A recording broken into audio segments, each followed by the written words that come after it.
tuotetestissä tällainen uusi Edvit Extra Bite Stay Focused.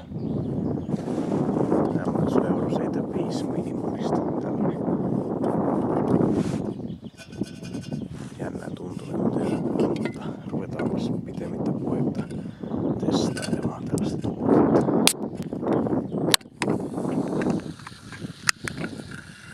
Katsotaanpa minkä väristä se on.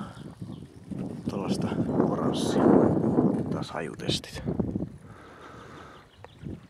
Tuoksu aika sellainen raikas, karkkinen, hedelmäinen. Maistetaan.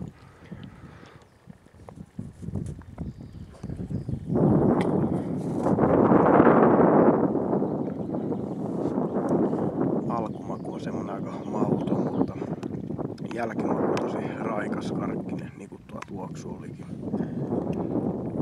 Semmonen aprikoosi. Taitaa olla mangoakin tässä sekaisin, mutta tää on oikeesti parasta ediä, mitä mä oon maistanut.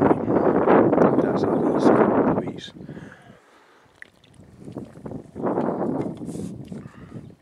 Suosittelen tällaista tuotetta.